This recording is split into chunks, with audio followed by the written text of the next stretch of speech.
Hola, bienvenidos. Vamos a desarrollar este video para explicar los aspectos teóricos que tienen que ver con la siguiente sección cónica, que es la elipse. Recuerden que cuando en videos previos hice la explicación de lo que es un lugar geométrico, dije que es un conjunto de puntos en dos dimensiones, eh, de tal manera que todos los puntos en ese conjunto cumplen una misma característica. Entonces, cuando yo voy a construir una cónica como lo que es la elipse, entonces tengo que decir cuáles son los elementos con los cuales yo arranco, o sea, cuáles son los elementos iniciales, los elementos teóricos que necesito para construir la elipse. Y adicionalmente tengo que decir cuál es la característica que tienen que cumplir todos los puntos que pertenecen a la elipse. Entonces, la mejor intuición para uno entender lo que es una elipse se puede deducir de esa imagen en la cual, bueno, se ve que manualmente se está trazando una elipse. Entonces, los insumos que uno necesita básicamente para construir una elipse son dos puntos fijos, que son los que son representados a través de dos tachuelas en esta imagen. Son dos puntos fijos que se llaman los focos de la elipse, ¿ok? Y en esta intuición, en esta imagen, lo siguiente que uno necesita es una cuerda, de tal manera que la cuerda sea suficientemente eh, o sea, que no sea tan rígida para que uno pueda estirarla como lo se está haciendo ahí en la imagen con un lápiz, pero que tampoco sea, digamos, tan flexible como una liga, por ejemplo, de tal manera que después se me estire. O sea, la idea es que yo pueda estirar la cuerda, pero que se me mantenga en una cierta posición. ¿Ok? Entonces, cuando yo voy moviendo la posición del lápiz, entonces se va generando todos los puntos de la elipse. Cuando voy haciendo la cierta posición. Es decir, en algún momento, por ejemplo, la punta del lápiz pasará por este punto azul, en cuyo caso ese mecate que estamos usando estaría colocado de aquí a aquí. Esa sería la posición. Luego, alguna otra posición, por ejemplo, podemos colocar ese punto verde. Ya en ese punto verde, entonces el mecate estaría colocado de esta manera y así consecutivamente. Entonces, yo lo que quiero que usted note es que en esos tres casos estoy usando el mismo mecate. Si yo comienzo a decir, por ejemplo, que este es el foco 1 y que este es el foco 2, que son los dos focos de la elipse, entonces, y por ejemplo, pensemos en que este es un punto 1, que esto es un punto 2 y que este es un punto 3. Entonces, si yo me paro en el punto 1 y tomo la medida al foco 1, va a dar esa medida diferente a que si yo me parara en el punto 2 y tomo la medida al foco 1, o si más bien yo me parara en el punto 3 y tomara la medida al foco 1. ¿Qué quiero decirle con esto? Que la medida desde cada uno de esos puntos al foco 1 va cambiando. Y lo mismo pasa cuando yo mido al foco 2. Entonces, dependiendo el punto donde yo esté en la elipse, si yo mido a cada uno de los focos, esas distancias van cambiando. Sin embargo, lo que sí quiero que quede claro es que la suma de ellas, la suma de esas distancias al foco 1 y al foco 2 siempre se mantiene constante, porque la suma de las distancias representa la longitud del mecate. Por ejemplo, entonces, concentrémonos un momento en el punto 1 nada más. Entonces, si yo mido de P1 a F1, o sea, si yo tomo esta longitud, entonces digamos que esa longitud es de 1 más, y si yo le sumo la distancia de P1 a F2, esa que le acabo de resaltar, digamos que se llama D2. Esto es igual, de manera intuitiva va a ser igual a qué? A la longitud de la cuerda. A la longitud de la cuerda que estoy usando para hacer el dibujo. ¿Ok? Ahora, ¿qué pasa si yo me paso a F2? Si yo me paso, perdón, a P2. Si yo me paso a P2 y sumo y tomo la distancia a F1, digamos que esta distancia de D3. Y si tomo la distancia a F2, esta que está aquí, esa distancia digamos que es de 4. Entonces, si yo comparo distancias con distancias por separado, esas medidas van siendo diferentes, por lo que les dije hace ratos, que la distancia a los focos va variando. Sin embargo, la suma de estas dos distancias vuelve a dar ¿qué? Vuelve a dar exactamente lo mismo. Permítame arriba quitar la longitud del mecate, digamos ponerle L, donde L es la longitud del mecate. Entonces resulta que esta suma de distancias también vuelve a dar L, que es este L es el mismo de arriba, porque es el mismo mecate. ¿Ok? Y si usted razona en el otro punto, en P3, pasa lo mismo. Si yo mido de P3 a F1, tengo una cierta distancia que digamos que se llame D5. Y luego, si de P3 mido hasta F2, esa distancia digamos que es un D6. Y estas distancias por separado son diferentes a todas las de arriba, pero la suma de ellas vuelve a ser L. Entonces, lo que acabo de decir de manera muy intuitiva resume claramente la idea de una elipse. La idea de una elipse entonces es, yo necesito, ¿cuáles son los insumos que yo necesito para construir una elipse? Ajá, los insumos que yo necesito para construir una elipse serían, ¿qué sería entonces? Dos puntos fijos, eso es lo que yo voy a necesitar, dos puntos fijos que los vamos a llamar los focos. Esos puntos fijos son los focos, ¿ok? Los focos de la elipse. Y lo otro que necesito para construir una elipse es una distancia fija. Es una distancia fija.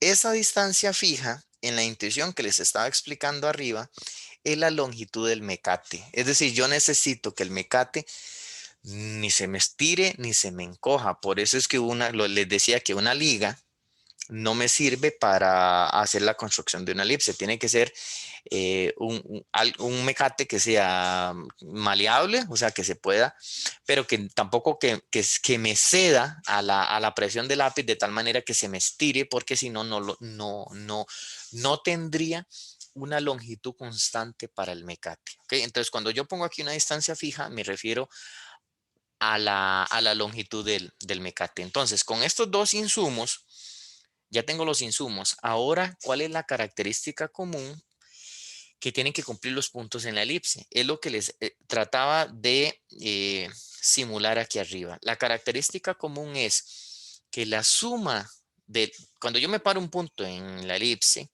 la suma de las distancias de ese punto a los focos, la suma de esas distancias siempre tiene que dar lo mismo. ¿Qué, qué es el dar lo mismo? ¿A qué me refiero? A una distancia fija, ¿ok? Entonces, no importa el punto, si yo mido los focos, las distancias por separado van dando diferente, pero si sumo las distancias siempre dan lo mismo, ¿ok? Entonces, para construir una elipse necesito dos puntos fijos y una distancia fija, ¿ok? Entonces vamos a comenzar a caracterizar. Aquí tenemos una imagen adicional que me va a permitir caracterizar entonces ya sin la intuición de arriba, pero siguiendo en la misma línea. Entonces, tengo los focos. Aquí tengo los dos focos. Este punto Q, entonces es un punto arbitrario. Pongámosle coordenadas. Digamos que es un punto arbitrario de coordenadas X, Y. Entonces, ¿cuál es la idea? La idea de la elipse es que si yo calculo la distancia de Q a F1 y le sumo la distancia de Q a F2, esta suma siempre tiene que ser constante. ¿Ok? Siempre. Para todo Q, ¿en dónde? Para todo Q, vamos a evitar esto tal vez así, voy a ponerlo con palabras mejor. Para todo punto Q en la elipse. ¿Ok? Esa es la idea. ¿Cómo vamos a denotar esa constante? Ahorita ya casi les comento, pero la ciencia es esta, que eso que le acabo de escribir se tiene que cumplir para todo punto en la elipse. Esa es la caracterización. ¿Qué es lo que vamos a hacer? Bueno, al igual que lo hicimos con la parábola en un video previo, lo que vamos a hacer es interpretar esta relación que acabo de escribir acá. Les voy a decir cuál es la forma conveniente de notar esa constante y a partir de esta relación de suma de distancias, vamos a hacer vamos a contar un poco cómo es que se hace la deducción de la ecuación canónica de una elipse. Hacia eso es que vamos. Entonces, ¿qué es lo que vamos a hacer? Vamos a trazar una recta. Esa recta es lo que se va a llamar el eje focal. Es un eje que pasa, pues el mismo nombre lo dice, es un eje que pasa por los focos. En este caso, vamos a trabajar con la elipse que tienes en pantalla, es lo que vamos a llamar una elipse horizontal. Ella se alarga en la dirección del eje X, entonces vamos a hablar de una elipse horizontal. No vamos a admitir rotaciones. Digamos, esta recta verde que acabo de dibujar, que es el eje focal, esta recta verde va a tener dos posibilidades, que sea una recta horizontal como la acabo de hacer en este momento, o podría ser una recta que sea vertical, en cuyo caso entonces la elipse me va a quedar más bien abriendo en la dirección del eje Y. A esas que abren en el eje Y más bien le vamos a llamar elipses verticales. También hay elipses, si yo agarro ese eje y más bien lo pongo de manera oblicua, entonces pues la elipse me va a quedar con una rotación, pero ya les dije que estamos haciendo un desarrollo de secciones cónicas sin admitir rotaciones, ¿ok? Entonces, en resumidas cuentas, en el curso nos vamos a cerrar en, en elipses horizontales y elipses verticales. Eso es lo que vamos a hacer. En este momento estamos haciendo el desarrollo de la elipse la horizontal, eh, y pues el desarrollo para la otra es absolutamente idéntico. Bueno, entonces, ¿qué es lo que vamos a hacer? Vamos a definir en primera instancia, vamos a definir el centro de la elipse. Entonces, el centro de la elipse va a ser el punto que está sobre el eje focal, sobre este eje focal. Entonces, es el punto que está sobre el eje focal, que está en el puro centro entre los dos focos. Es decir, esta distancia de aquí tiene que ser exactamente igual a esta distancia de acá.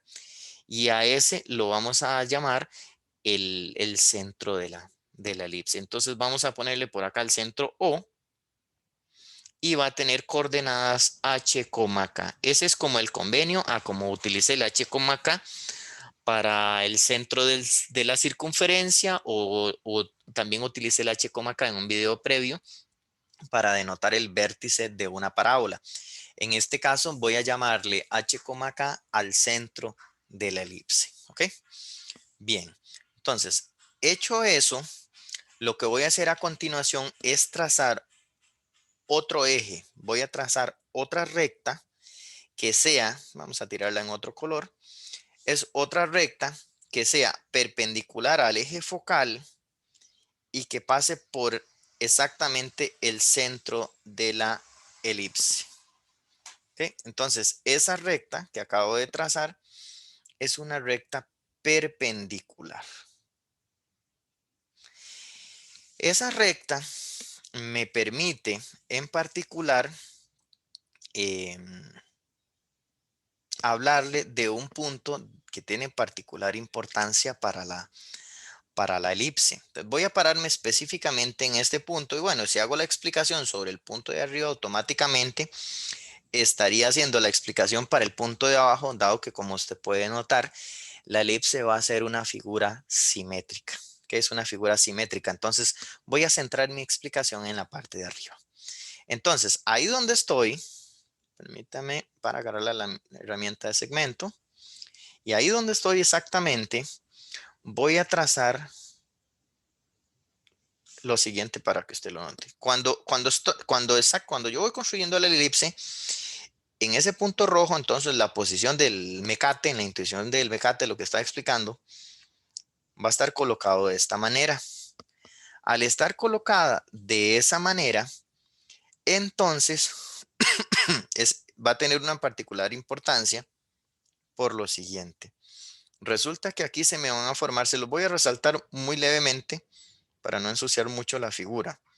Pero vea que aquí, en esa posición en particular, se me formó un triángulo rectángulo en la parte de la derecha, que le estoy resaltando con ese color, y se me formó otro triángulo rectángulo en la parte de la izquierda. Pues resulta que esos dos triángulos rectángulos, si usted le presta atención, nota que estos dos catetos, que son como la base de los triángulos rectángulos, esos dos catetos son iguales por cómo lo construí, ¿verdad? Y adicionalmente, quiero que note que este cateto que está aquí es compartido. O sea, los dos tienen lo mismo, tienen exactamente lo mismo. Entonces, significa que esos dos triángulos rectángulos son congruentes. Si los catetos son iguales, las hipotenusas son iguales. Eso lo que prueba es que en esa específica posición del mecate, en esa posición, entonces, este pedacito del mecate mide exactamente lo mismo, porque son las hipotenusas, exactamente que el pedacito de acá. Entonces, el mecate literalmente, cuando estoy en esta posición, está exactamente partido a la mitad.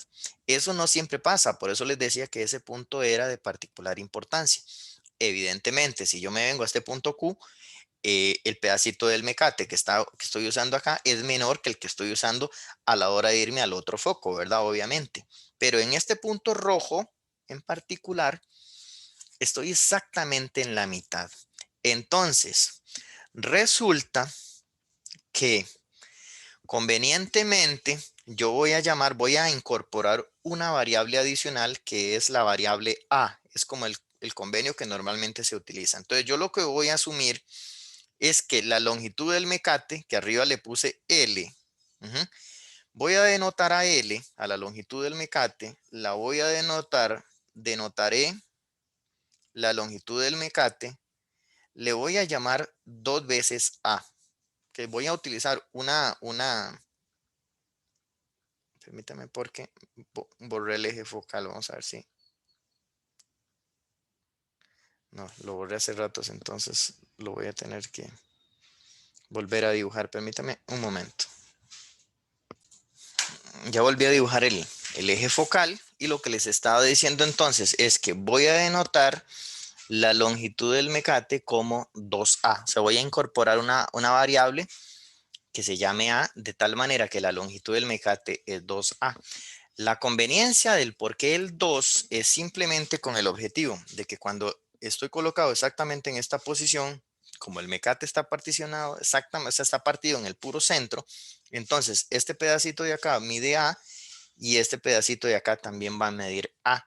Si yo denotara a la longitud del mecate completa, lo llamaría A simplemente, entonces en las hipotenusas ahí me quedarían A medios y A medios y pues simplemente estoy metiendo fracciones innecesariamente, ¿de acuerdo? Entonces es una cuestión de comodidad para que la ecuación quede lo más bonita posible. Entonces por eso es que se dice que es 2A. Bien. Adicionalmente, yo quiero que noten algo. Vean lo que voy a hacer. De hecho, voy a reciclar un momento esta figura. Voy a tomar esta figura, la voy a clonar para acá, pero a como estaba originalmente. Como está originalmente. Y también voy a aprovechar para para dibujar el eje focal un momento. Entonces, aquí está el eje focal. Entonces, yo quiero que usted note lo siguiente.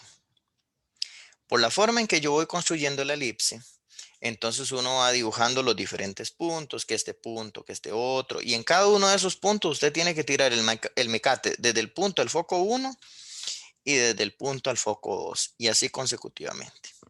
Entonces resulta que en algún momento, bueno, y por cierto, ya dije que entonces la longitud de ese mecate es 2A, ¿verdad? Esa sería la idea. Entonces, en algún momento, cuando yo voy bajando estos puntos, en algún momento voy a pasar por este punto que está acá y por el simétrico del otro lado. Son los únicos puntos de la elipse que forman parte del eje focal, porque tanto los focos como el centro, que fue los que dibujé arriba yo dibujé el centro y los focos.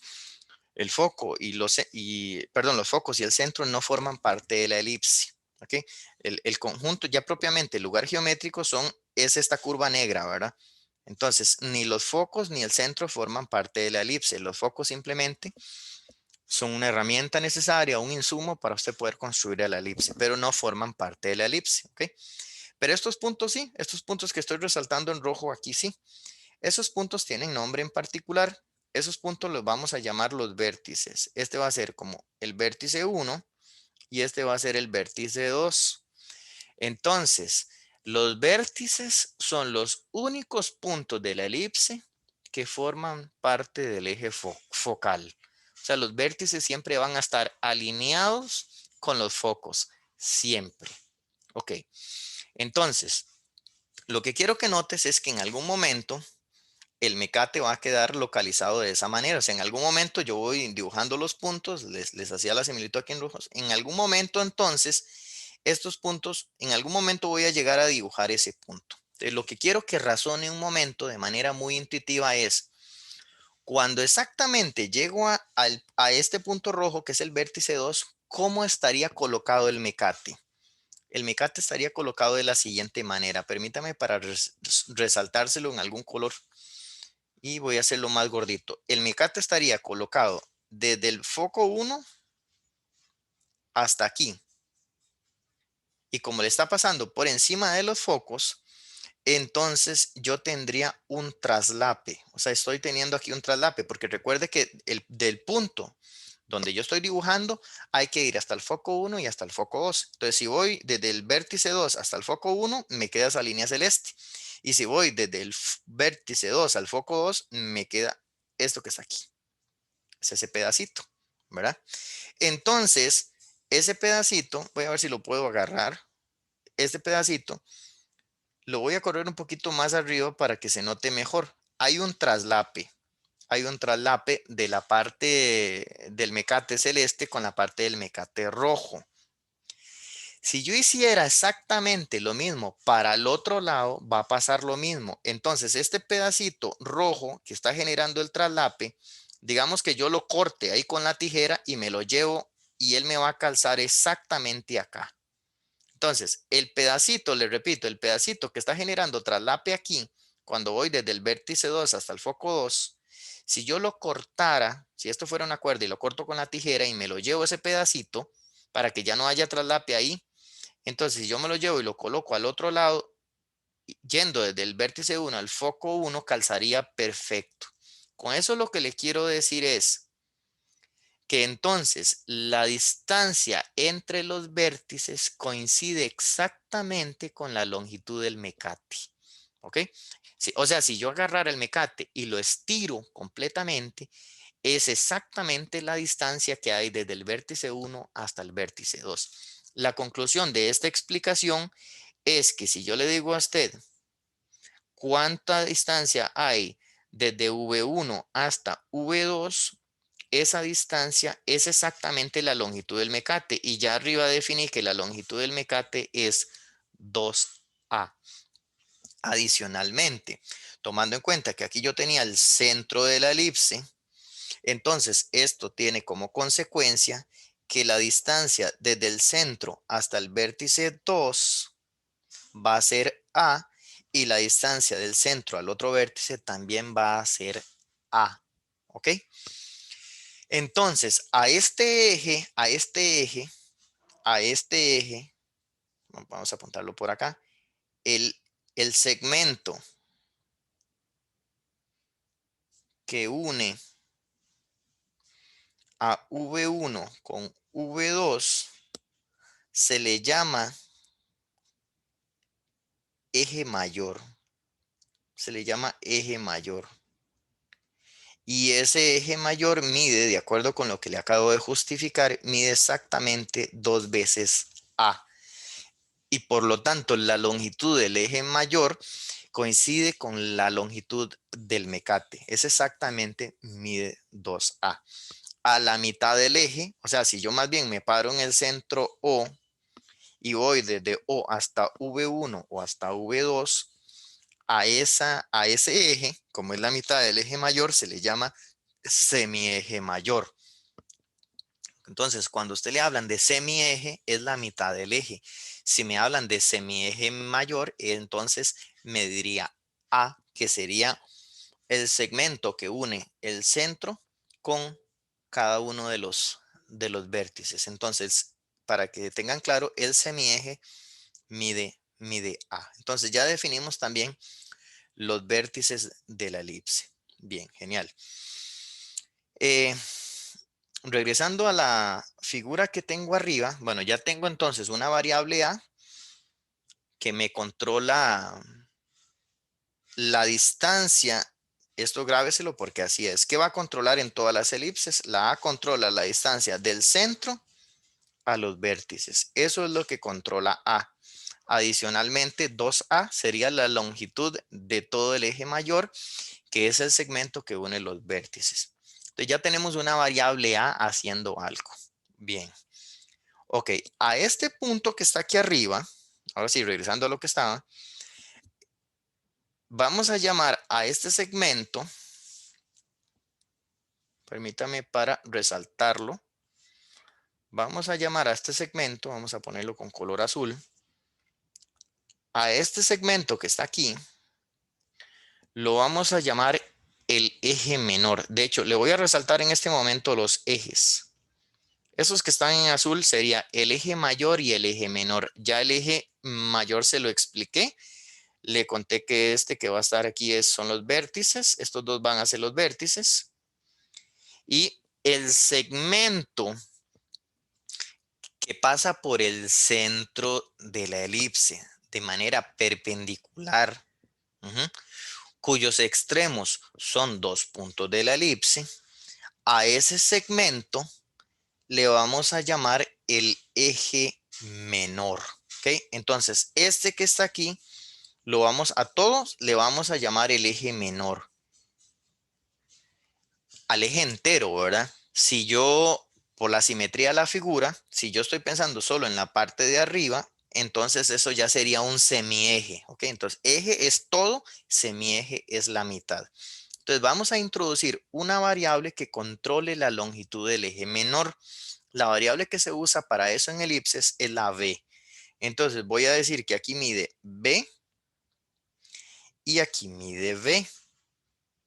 Aquí mide b. Entonces, el eje menor mediría 2b y el semieje menor mide b, simplemente. Entonces ya tenemos una variable que me controle el eje mayor y una variable que me controle el eje menor. Voy a introducir una tercera variable que ya es la última que se usa y es una variable que le controla a usted la distancia del centro a los focos, nada más, a los focos. Distancia del centro a los focos. Entonces, la distancia del centro a los focos lo vamos a controlar con una variable C. Entonces, la C en todas las elipses controla la distancia del centro a los focos. Entonces, si usted pone atención, estas tres variables que ya yo introduje se relacionan entre sí porque resulta que son los lados de un triángulo rectángulo. Entonces, aplicando el teorema de Pitágoras, yo puedo establecer una ecuación que relaciona la A, la B y la C. Nótese que la A es la hipotenusa y B y C son los catetos. Entonces, la ecuación me quedaría de acuerdo con lo que tengo, me quedaría que la hipotenusa al cuadrado es igual a cateto cuadrado más cateto cuadrado. O lo que es exactamente lo mismo, que c cuadrado es igual a cuadrado menos b cuadrado. Esta ecuación es súper importante y tenés que tener la mano siempre en elipses. Esta es la ecuación que me relaciona la c con la a y la b. Y de hecho, de esa ecuación, usted ve algunas relaciones automáticamente. Por ejemplo, tomando en cuenta que la A es la hipotenusa, entonces la A obligatoriamente, la hipotenusa es más grande que los catetos. ¿De acuerdo? Así es en un triángulo y rectángulo, ¿no? La hipotenusa es más grande que los catetos. Entonces, lo que le quiero decir con eso es que en todas las elipses, necesariamente la A es más grande que la B. De hecho, les voy a contar una cosa por cultura general. La A siempre tiene que ser más grande que la B. Si uno permite el caso extremo de que la A, digamos que vamos a permitir el abuso que la A sea igual que la B. Digo el abuso porque técnicamente al ser una hipotenusa, la A tiene que ser más grande que tanto la B como la C, ¿verdad? Pero digamos que permitamos que la A llegue a ser igual al cateto igual a B. Entonces, esta resta daría cero, ¿verdad? Esa resta da cero. Al dar cero, lo que significaría que el C sea cero. Y al ser C igual a cero, recuerden que la C controlaba la distancia del centro a los focos. Entonces, decir que el C tiende a cero, lo que quiere decir es que usted técnicamente estaría agarrando los focos, tal vez para no contaminar la figura. Voy a agarrar otra vez esta, la voy a clonar por acá para hacer la explicación silla por acá. Entonces, por aquí está el centro y recuerden entonces que esta distancia es C. Este es el centro. Si yo digo que C tiende a cero, lo que yo estoy haciendo es que este foco le tienda a caer encima al centro y que este foco le tienda a caer encima al centro. En cuyo caso, lo que usted va a hacer cada vez que lo acerca es que la figura se le va a comenzar a volver más redonda. O sea, entre más cerca esté los focos del centro, la elipse se comienza a hacer más redonda. De tal manera que si usted agarrara los dos focos y se lo tira exactamente encima al centro, convierte la elipse en un círculo. Entonces, usted perfectamente podría decir que un círculo es una elipse que tiene un único foco. ¿Cuál? El centro, propiamente. Entonces, es como para que vean que el círculo es como una posición límite de una elipse. Ok, perfecto. Dicho eso, entonces voy a borrar, esto es más como por cultura general. Lo voy a borrar para que no me meta bulla por ahí. Eh, pero entonces, en ese caso particular es cuando A es igual a B. Pero en general, en las elipses, el A siempre tiene que ser más grande que el B. Y hasta eso calza con el hecho que estoy llamando eje mayor y estoy llamando eje menor al otro. O sea, el eje mayor es el que es controlado por la A y el eje menor es el que es controlado por la B. Entonces tiene sentido que el A sea más grande que el B para yo llamar a uno eje mayor y el otro eje menor. O sea, porque si hay en efecto uno más grande que el otro. Ok, entonces les decía, tengan esta relación a mano porque esta es la que me permite a mí en todo momento poder establecer la deducción correspondiente y analítico. Entonces, ¿qué he hecho hasta ahora? Hacer una explicación bastante detallada de los diferentes componentes de la elipse. ¿Qué vamos a hacer ahora? Agarrar todos estos insumos y tratar de dar una explicación de cómo se construye para una elipse como esta, que es una elipse horizontal, cómo se construye la ecuación de esa elipse. ¿Ok? Entonces, esa tarea es algebraicamente engorrosa, pero ya les explico cómo es que la voy a controlar. Bien, entonces, primero que todo, recordarle que entonces esta distancia se llama C, que es la distancia del centro a los focos.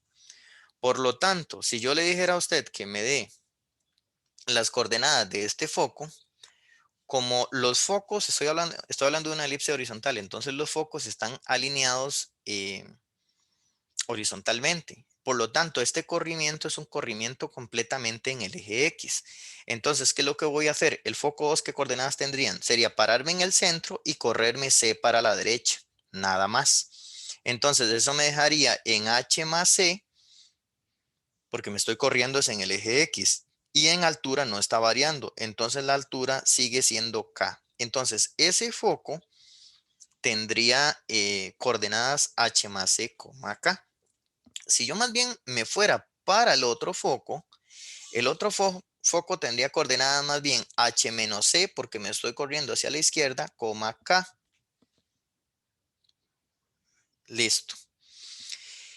Y adicionalmente, esto trato de estimulárselo para que no lo haga de memoria, ¿verdad? Lo que te digo es que esto simplemente se controla con corrimientos. A veces el estudiante tiende a memorizar las coordenadas de los focos, las coordenadas de los vértices y nada de eso es necesario. Por ejemplo, vea los vértices en una elipse horizontal. Ahora sería correrme desde el centro hasta el vértice, pero yo dije que ese corrimiento medida A. Entonces el vértice 2 tendría coordenadas H más A, K Y el vértice, aquí sería vértice 1 en el de la izquierda. Vértice 1 tendría coordenadas h menos a, k. Perfecto. Bien. ¿Y cuál es la relación que les estaba contando hace rato? La relación es entonces que si yo agarro un punto arbitrario en elipse, un punto arbitrario de coordenadas x, y si yo calculo la distancia de Q a F1 y le sumo la distancia de Q a F2, entonces esa suma de distancias siempre tiene que dar constante. Y yo espero ya haberles convencido porque a la constante le llamé 2A. ¿De acuerdo? Recuerden aquel punto donde me quedaba cortado a la pura mitad. Entonces, ¿qué es lo que vamos a hacer? Y eso se debe cumplir para todo punto Q en la elipse. Entonces, a partir de esta suma de distancias, cambiemos esas distancias por raíces, porque así es como calculamos las distancias. Y lo que me va a quedar es una cierta igualdad con radicales. ¿Ok? Entonces, esta primera distancia es una raíz. Me quedaría la raíz cuadrada. Y yo tendría que calcular la distancia de dónde a dónde. Desde Q hasta F1. Recuerden que para calcular la distancia, aquí está Q y aquí está F1, ¿verdad? Entonces, lo que yo tendría que hacer es agarrar la coordenada x de Q, que es x, y restarle la coordenada x de F1, que es h menos c. Y luego esa resta hay que ponerla al cuadrado. Si yo distribuyo este menos, entonces lo que me va a quedar es x menos h más c. Entonces me va a quedar aquí, vamos a escribirlo abajo, me va a quedar x menos h más c elevado al cuadrado. Entonces, eso es la coordenada x de Q, restándole la coordenada x de F1.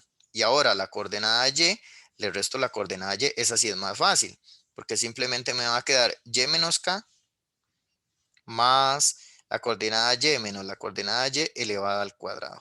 Perfecto, ya tenemos la distancia de Q a F1. Más, ahora tomo la otra distancia, es otra raíz cuadrada, pero ahora más bien es de Q a F2. Ahora más bien en la coordenada X lo que me va a quedar es X menos H más C y todo elevado al cuadrado. Si yo distribuyo el menos, entonces ahora me va a quedar como, me va a quedar X menos H menos C elevado al cuadrado, más, y la coordenada Y sería simplemente Y menos K elevado al cuadrado. ¿Y a qué sería igual esto? A 2A. Entonces, no quiero ocultarle que de aquí en adelante es un proceso sumamente engorroso en términos algebraicos, pero usted tiene que entender como estudiante que en matemática hay cosas que son difíciles, pero por un motivo conceptual. Una cosa como esta que usted ve en pantalla no es difícil, es simplemente engorroso, es muy, muy laborioso. Entonces, ¿qué es lo que tienes que hacer? Lo que tienes que hacer es lo siguiente. Por ejemplo, a cómo se trabajan ecuaciones radicales en cursos elementales de matemática. ¿Qué haces?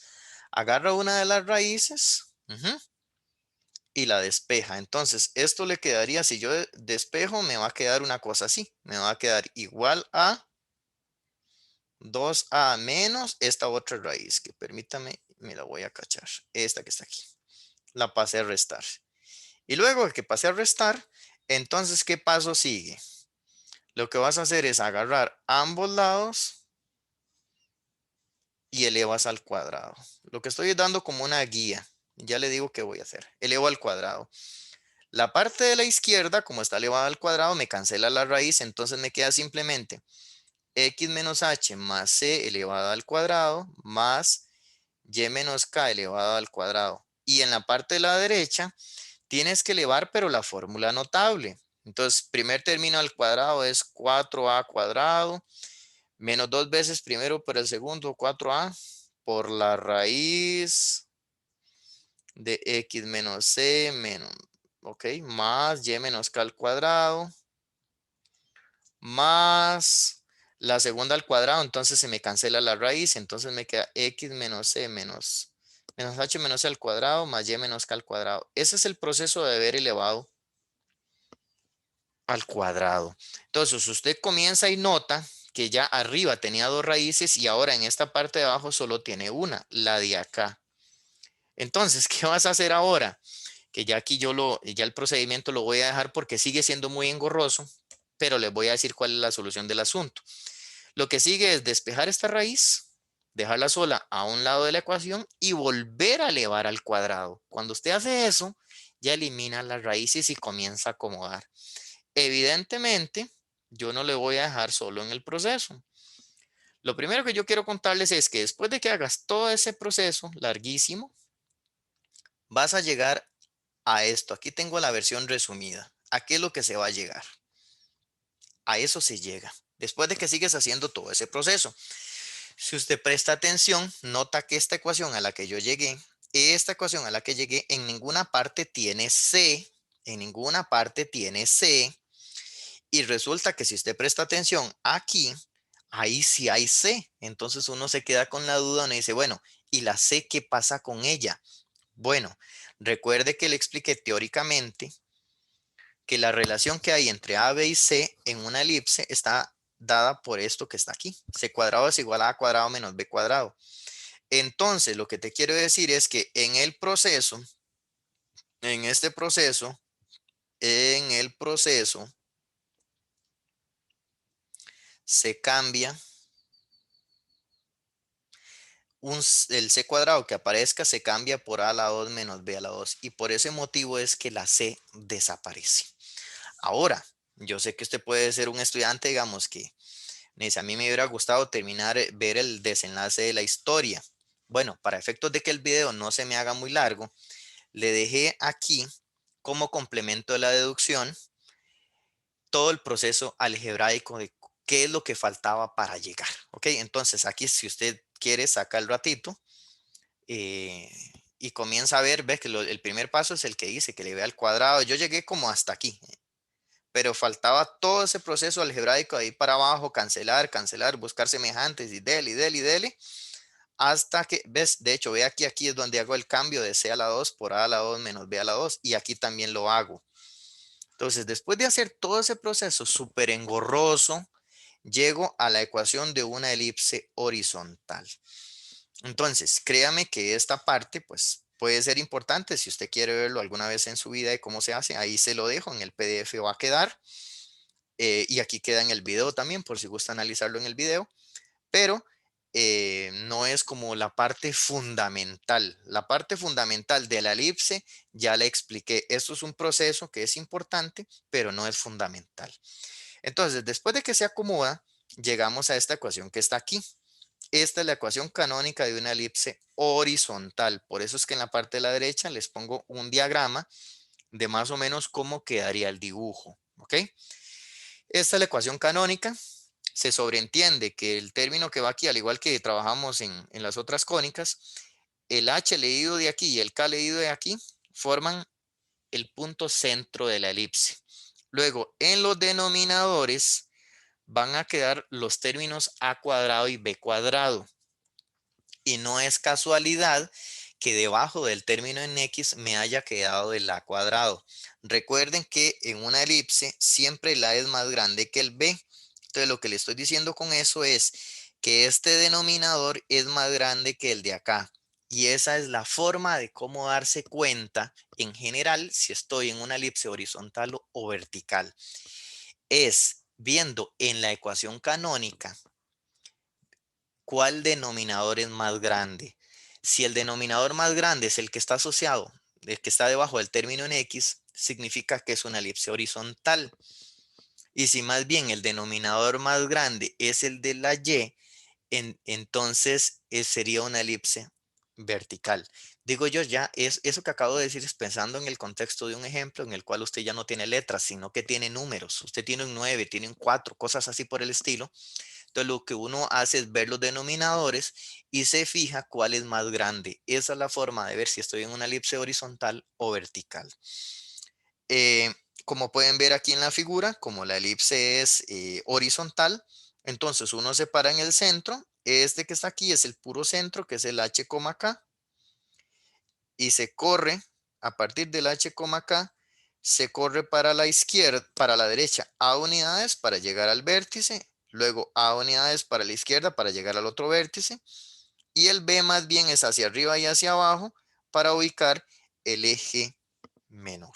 Entonces, así es como se conceptualizan las elipses horizontales. De aquí en adelante ya nos vamos a enfocar en usar la ecuación correspondiente nada más para ya establecer los ejemplos, ¿ok?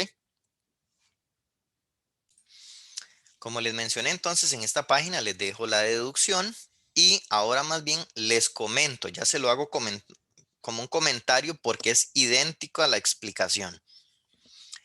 Si ahora más bien estás trabajando con la elipse vertical, de hecho voy a permitirme hacer esto, permítame un momento. Voy a irme a clonar esta que era la ecuación de la horizontal, ¿no? Se la voy a pegar aquí para que usted mismo haga el contraste, vea. Compare esas dos ecuaciones. ¿Cuál es la diferencia? Entre esas dos ecuaciones, ¿cuál es la diferencia? La diferencia es que aquí el término, el a cuadrado, estaba asociado al término en x y el b cuadrado al término en y. Como a es más grande que b, entonces siempre, en todas las elipses, no importa si es horizontal o vertical, el a es más grande que el b. Entonces, en ese caso, me doy cuenta que es una elipse horizontal porque el a cuadrado está debajo del término en x. Y esta me doy cuenta que es una elipse vertical porque el a cuadrado más bien está debajo del término en y. ¿Ok? Esa es la forma de darse cuenta. Entonces, yéndose para acá a la figura, uno ubica el centro. Este fulano que está aquí es el h, k. Y ahora más bien entonces yo me corro en la dirección del eje y. ¿Cuánto? A unidades para ubicar el vértice 2 y más bien hacia la parte negativa a unidades para ubicar el vértice 1. ¿Ok? Entonces, las elipses verticales tienen el eje mayor en la dirección del eje Y. ¿Ok? Entonces, ya ustedes ven aquí la analogía de una cosa con la otra. Y ya le dije que la relación de que A es mayor que B, pues es para cualquiera de las dos elipses. Esta que está aquí arriba, para que si gusta le queden juntas, esto es una elipse horizontal. Y esta que está aquí sería una elipse vertical más bien. ¿Ok? Perfecto. Y bueno, entonces, yendo a un ejemplo, a dos ejemplitos concretos que nos permitan fijar mejor las ideas. Uno ve esta ecuación que, por cierto, normalmente a usted no se la dan así tan bonita, ¿verdad? A usted se la dan desarrollada como una ecuación cuadrática en dos variables y usted lo que tiene que hacer es completar cuadrados para llegar a estos términos que están acá. O sea, en todo el tema de cónicas hay que estar recurriendo a la completación de cuadrados. Ok, entonces ya aquí está la ecuación canónica. Entonces yo veo que es una suma de cuadrados igual a 1. Eso automáticamente me genera una elipse. Como usted puede notar, de aquí leo en la X, estoy leyendo el H, entonces el H es -1. Y de aquí leo la K, entonces K es 2. Así que esto es una elipse con el centro en el punto -1,2. Adicionalmente, vea que ya aquí yo no tengo A y B, lo que tengo son números. Entonces, nótese que aquí tengo un 9 y aquí tengo un 4. Entonces, como el número más grande está asociado al denominador de X, eso me deja automáticamente una elipse horizontal. Y de una vez me indica que este denominador es el A cuadrado y que este denominador es el B cuadrado. Por eso es que aquí puse que la vale 3 porque a cuadrado es 9 y como b cuadrado es 4, entonces yo concluí que el b vale 2. ¿De acuerdo? Ya casi hacemos un ejemplo concreto ya para hacer un dibujo y todo, pero simplemente lo que estoy es arraigando la idea de cómo reconocer si estoy en una elipse horizontal o una elipse vertical. Si paso más bien al ejemplo de la derecha, nótese que ahora más bien de aquí leo que el h vale 2, de aquí el k vale 1.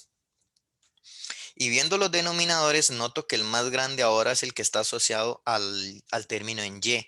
Así que esto me deja una elipse más bien vertical. Es una elipse que se alarga en el eje y. ¿Ok? Este entonces, el más grande siempre se asocia al a cuadrado y este que está aquí siempre se va a asociar el más pequeño al b cuadrado. Entonces, tomando las raíces cuadradas correspondientes, uno concluye que el a vale raíz de 14 y que el b valdría raíz de 10. ¿Ok? Entonces, esa es la forma ya práctica de cómo identifico si la elipse es horizontal o vertical. ¿Ok? Bien, antes de pasar a los ejemplos, les indico dos cosas. Uno, que aquí les dejo un resumen. ¿Ok? Esto es un resumen. En esta página no hay nada nuevo. Si usted le presta atención a todo esto, las coordenadas de los focos, los vértices y todo, fue lo que le expliqué desde hace ratos por acá. Aquí, ¿ves? Donde le puse las coordenadas de los vértices, de los focos. Ya todo eso yo lo expliqué. Entonces me voy a centrar en el hecho de que esto simplemente es un resumen. Esta que está aquí es una elipse horizontal. Y este sería el resumen para las elipses verticales. Es un resumen. En esa página no hay nada que hacer más que tener todo sintetizado para que nos queden los apuntes bien ordenados. Eso era lo primero que quería decirles en esta parte. Lo segundo, antes de ya pasar al ejemplo, es hablar un poquito sobre la ecuación general de una elipse. Recuerden que cuando yo expliqué el tema de parábolas, en la ecuación general uno se daba cuenta que estaba frente a una parábola porque le aparecía el término cuadrático en X y el lineal en Y, o cuadrático en Y y lineal en X. En el caso de las elipses, sí tienen que aparecer los dos términos cuadráticos, como se muestran acá. ¿Ves? Aquí están los términos cuadráticos en X y el cuadrático en Y. Entonces uno agarra esa ecuación y ya uno fijo sabe que eso no puede ser una parábola porque están los dos términos cuadráticos. Sin embargo, yo no quiero ocultarle a usted la lógica de este asunto. Es que si yo quiero llegar a ecuaciones canónicas como estas, que son sumas de cuadrados iguales a 1, la única forma de yo llegar a sumas de cuadrados es que los coeficientes de los términos cuadráticos, entiéndame aquí, la A y la C, tienen que tener el mismo signo. Es decir, los dos ser positivos o los dos ser negativos. Eso que acabo de decir es equivalente a la condición que está aquí abajo en rojo, porque si yo digo que la multiplicación de A y C tiene que ser mayor que cero, la única forma que A por C sea mayor que cero es que A y C tengan el mismo signo, ¿verdad? Porque si los dos son positivos, multiplican positivo. Y si los dos son negativos, multiplican positivo.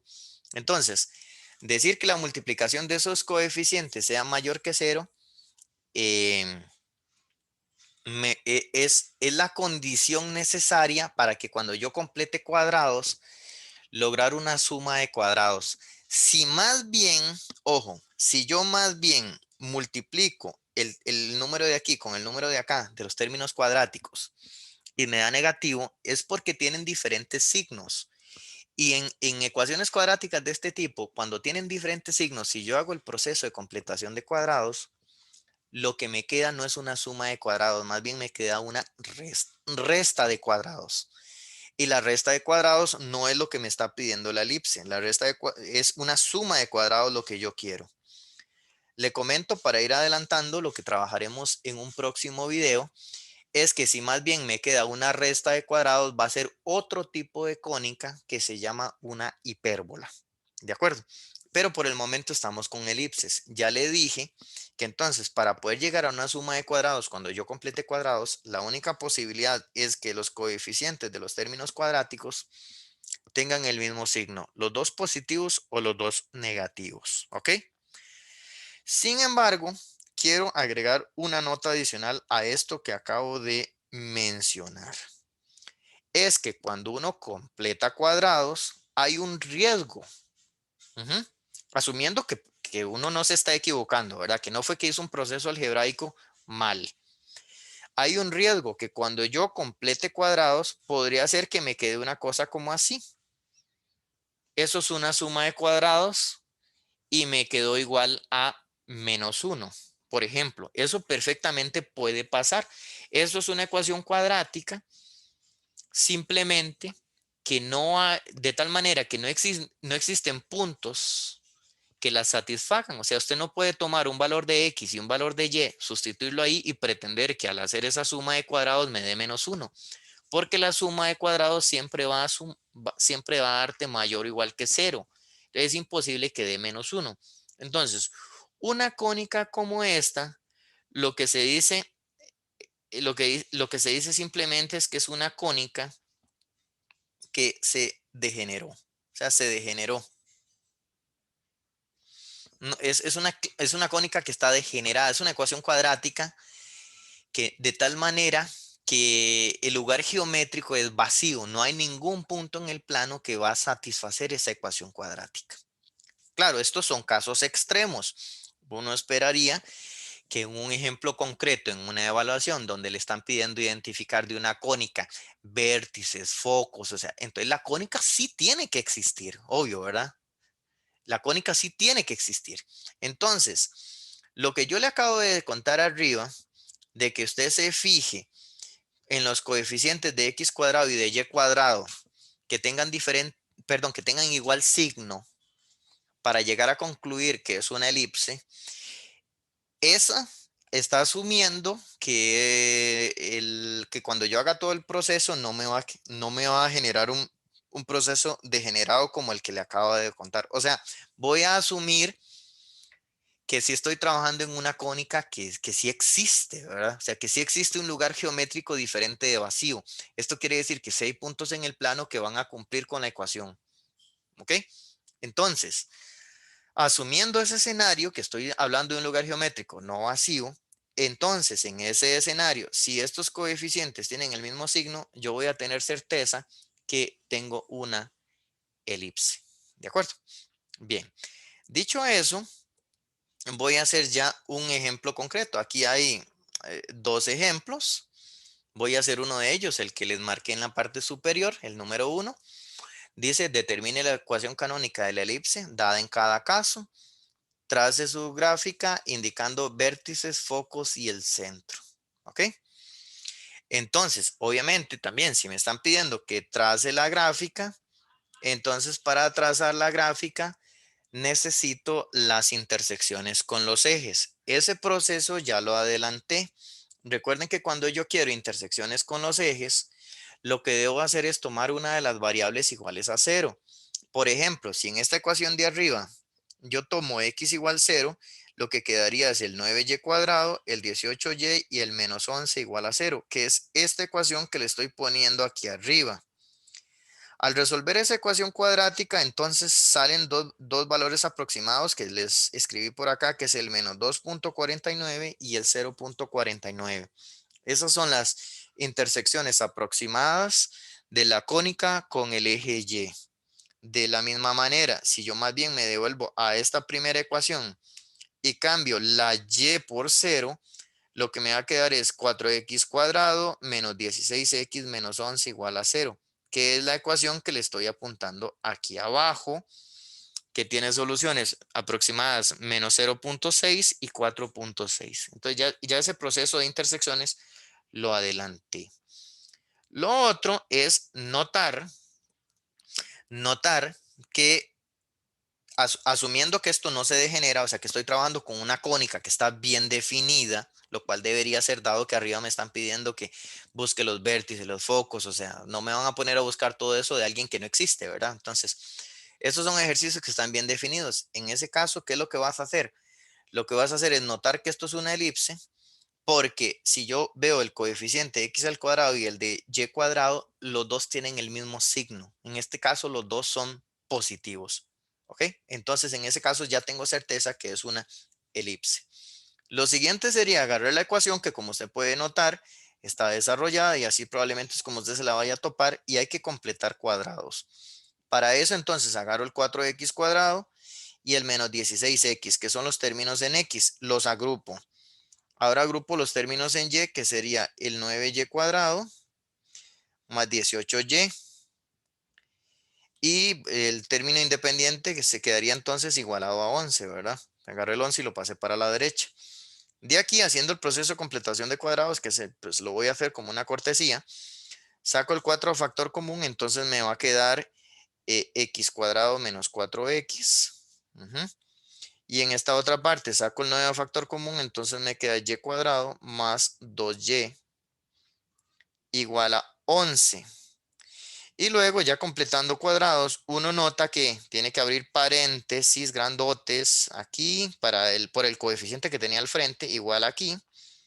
Pongo unos paréntesis grandotes, igual a 11. Y la completación de cuadrados de este término quedaría x menos 2 elevado al cuadrado y restándole 4. Y de este término me quedaría y más 1 al cuadrado, restándole 1. Esa es la completación de cuadrados, ¿ok? Hecho eso, entonces, ¿qué es lo que voy a hacer? Distribuir el 4, distribuir el 9 y buscar semejantes. Si escribo los términos que tienen variable, entonces sería 4 por x menos 2 elevado al cuadrado, más 9 veces y más 1 elevado al cuadrado. Y ahora si agrupo los términos semejantes, uno nota que cuando distribuyo este 4 con este, me va a quedar en la parte de la izquierda, me va a quedar menos 16. Este con este, me va a quedar menos 9. Y en la parte de la derecha tenía un 11. Entonces, esto que está aquí da menos 25. Y ese menos 25, si se lo paso a sumar al 11, entonces en la parte de la derecha, ya poniéndolo en limpio, me va a quedar igualado a 36. Pasando ese 36 a dividir, entonces lo voy a mandar a dividir, lo voy a pasar a los denominadores. Entonces lo que me queda es exactamente esta misma ecuación que está aquí. La voy a clonar. La única diferencia es que ahora aquí queda igualado a 1 y el 36 queda en los denominadores. Simplificando, me va a quedar x menos 2 al cuadrado dividido entre 9 más y más 1 al cuadrado dividido entre 4. Y hasta acá es donde inmediatamente usted nota que le quedó la ecuación canónica es una suma de cuadrados igual a 1. Esto es una elipse. Me doy cuenta que es horizontal. ¿Cómo me doy cuenta que es horizontal? Porque visualizo que el denominador más grande es el asociado a x. Noto también para esa elipse que el centro está en el punto 2, menos 1. Leí de aquí el h y leí de aquí el k. Entonces queda 2, menos 1. Adicionalmente, leo que el a vale 3, tomado desde el denominador más grande con la raíz cuadrada, y el b valdría 2, que es tomado del denominador más pequeño con la raíz cuadrada. Podríamos aprovechar de una vez, eh, para sacar el valor de C. ¿Por qué el valor de C? El valor de C se necesita para sacar los focos. Recuerde que parte de lo que me están pidiendo en el ejercicio es que dé las características. Entonces yo tengo una ecuación para las elipses que es que c cuadrado es igual a cuadrado menos b cuadrado. Esto implica que c es la raíz cuadrada de a cuadrado, que es 9, menos b cuadrado, que es 4, y por lo tanto el c vale raíz de 5. Ese raíz de 5 lo que está representando es el corrimiento horizontal que debo hacer a partir del centro de la elipse para identificar a los focos. De hecho, hasta los podemos escribir de una vez. De una vez podemos escribir los focos. ¿Por qué? Porque yo sé que los focos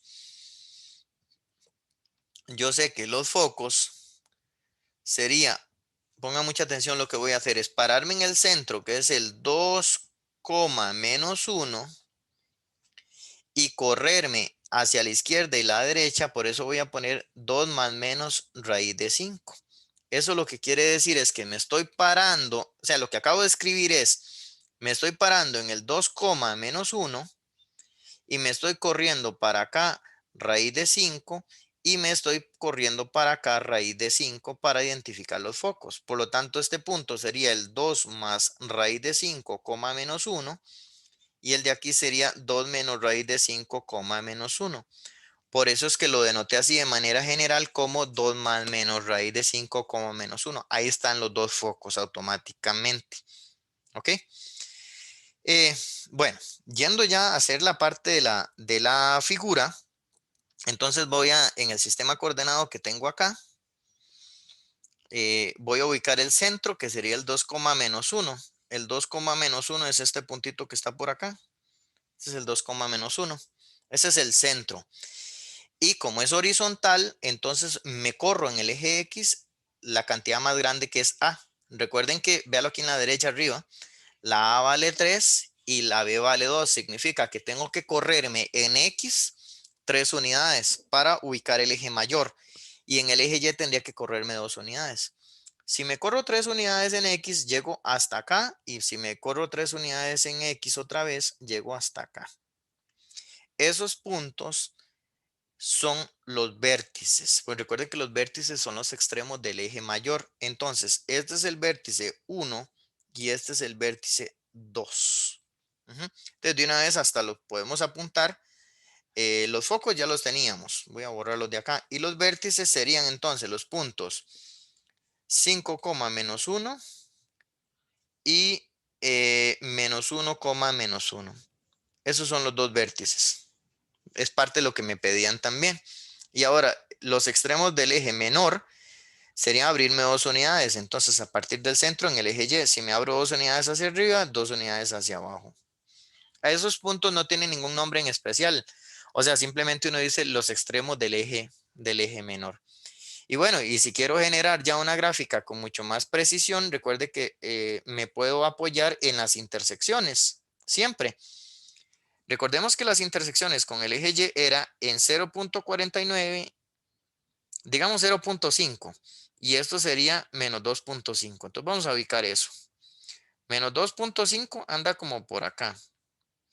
Y la otra era 0.5 más bien, correcto. Entonces esa otra más o menos anda como por acá. ¿Ok? Y las intersecciones con el eje X más bien era en menos 0.6. Vamos a ponerlo en otro color. Menos 0.6, que sería aproximadamente por acá. Y 4.6. 4.6 sería aproximadamente por acá. Entonces ya ahí tenemos varios puntos, pero igual podemos aprovechar la simetría de la figura. Esta línea que voy a tirar, recuerden, la voy a tirar muy tenue. Recuerden que esto no forma parte de la elipse, simplemente los ejes, pero para que nos guiemos un poco. Esta línea, que es el eje mayor, es un eje de simetría. Por lo tanto, este punto anaranjado que yo tiré aquí, yo lo puedo clonar hacia abajo la misma distancia. Entonces yo puedo venirme para acá. ¿Cuánto? Y uno dice, vea, de aquí para arriba es una unidad.